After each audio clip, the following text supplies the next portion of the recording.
इस क्वेश्चन को करने का एक सिंपल सा तरीका ये हो सकता है कि पहले हम लोग फर्स्ट फ्लोर से अंडे को ड्रॉप करके देखते हैं। अगर वो फूट जाता है तो यही आंसर है, लेकिन अगर नहीं फूटता है तो आंसर सेकंड फ्लोर हो सकता है या फिर थर्ड फ्लोर। और अगर फोर्थ फ्लोर से गिरा के देखा और फूट गया तो ये आंसर है। और इस तरह से हम लोग सक्सेसिवली फ्लोर से ट्राई करके देख सकते हैं। लेकिन इस मेथड में सीरियस ड्रॉबैक ये है कि वर्स्ट केस सिनेरियो में हम लोगों को 100 फ्लोर से ट्राई करके देखना पड़ेगा और ये टू मेनी ट्रायल्स लग रहे हैं। क्या हम लोग इसको और फास्ट कर सकते हैं? क्या हम लोग पहले फ्लोर से पहला अंडा ना ड्रॉप करके बीच के किसी फ्लोर से ट्राई करके देख सकते हैं? लेट अस से हम लोग पहली बार अंडे को फोर्थ फ्लोर से ड्रॉप करते हैं।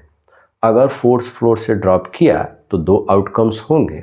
अगर अंडा फूट गया, इफ एग ब्रेक्स, तो उस केस में हमारा आंसर फर्स्ट फ्लोर से लेकर के फोर्थ फ्लोर के बीच में कोई फ्लोर नंबर होगा।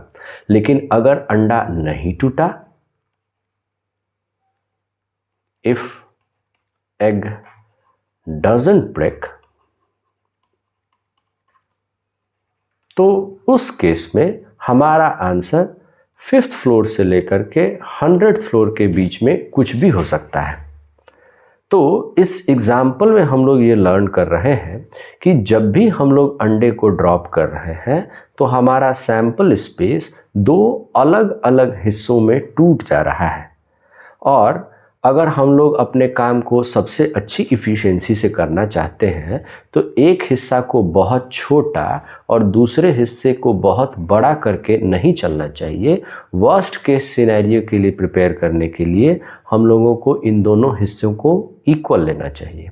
इक्वल लेने का मतलब हम लोग पहली बार अंडे को 50वें फ्लोर से ड्रॉप करके देखते हैं।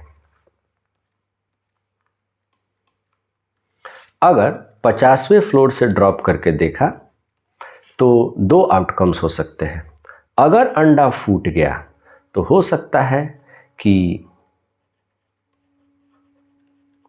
आंसर मेरा फर्स्ट फ्लोर से लेकर के 50th फ्लोर के बीच में कुछ भी होगा। और अगर अंडा नहीं फूटता है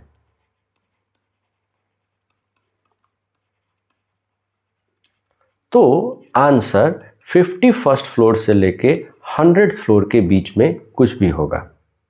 तो हम लोग नहीं टूटने वाले केस को इमेजिन करके आगे बढ़ते हैं। अगर 51st फ्लोर से 100th फ्लोर के बीच में चेक करना है तो बेस्ट स्ट्रैटेजी होगा कि इस सैंपल स्पेस को एग्जैक्टली दो हिस्से में बांटने के लिए 75वें फ्लोर से ड्रॉप करके देखा जाए। अगर अंडा फूट जाता है तो ऑप्शंस 52nd से लेकर के 75th तक के बीच में है। और अगर अंडा नहीं फूटता है तो 76वें फ्लोर से लेकर के 100th फ्लोर के बीच में स्कैन करने की ज़रूरत रहेगी। तो आगे बढ़ते हैं। मानते हैं कि अभी भी अंडा नहीं फूटा है।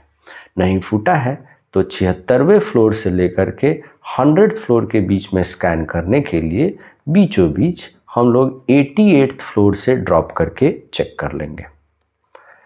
अगर अंडा फूट जाता है तो आंसर 77 से 88 के बीच में कुछ है। और अगर नहीं फूटता है तो आंसर 89 से लेकर के 100 के बीच में कुछ है। मैं वंस अगेन अंडे के नहीं फूटने वाले केस को इमेजिन करके आगे बढ़ रहा हूँ। अगर मान लीजिए कि अभी भी अंडा नहीं फूटा है तो 89 से 100 के बीच में स्कैन करने के लिए इनके बीचों बीच हम लोग फ्लोर नंबर 94 का इस्तेमाल करेंगे। अगर अंडा नहीं फूटता है तो फिर से ऑप्शंस हैं 95th फ्लोर से लेकर के 100th फ्लोर के बीच में। और अगर उनके बीच में स्कैन करने की ज़रूरत है तो हम लोग इनके बीचों बीच 97th फ्लोर से चेक करेंगे। अगर अंडा यहाँ भी नहीं फूटता है तो हम लोग ज़रूर 98 से 100 फ्लोर के बीच में कोई ऑप्शन सर्च कर रहे हैं।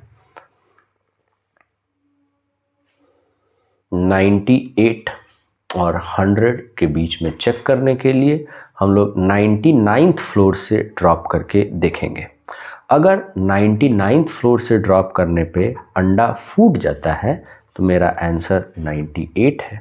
लेकिन अगर अंडा नहीं फूटता है तो मुझे 100 फ्लोर से गिरा करके एक बार फिर से चेक करना पड़ेगा कि क्या 100 फ्लोर से गिराने पे अंडा फूटता है कि नहीं फूटता है। तो कितने ट्रायल्स लगे अभी तक?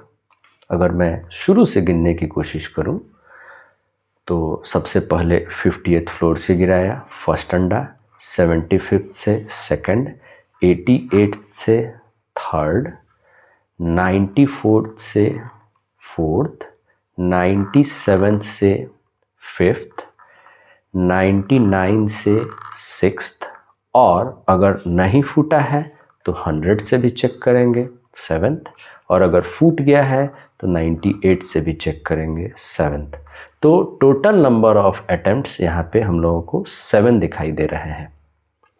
इस क्वेश्चन को जनरलाइज करने का भी तरीका होता है, जिसकी मदद से अगर 200 फ्लोर्स पे ये क्वेश्चन पूछा जाए या 1000 फ्लोर्स पे ये क्वेश्चन पूछा जाए तो उसका हम लोग इमीडिएट आंसर कर सकते हैं। अगर मैथ्स में इंटरेस्ट है और आप 9th क्लास नहीं 12th क्लास के स्टूडेंट हैं तो इसको आप आगे फिर से जनरलाइज करने की कोशिश करके देखिए। वैसे इसका जनरलाइजेशन मैं नेक्स्ट वीडियो में रिकॉर्ड कर रहा हूँ।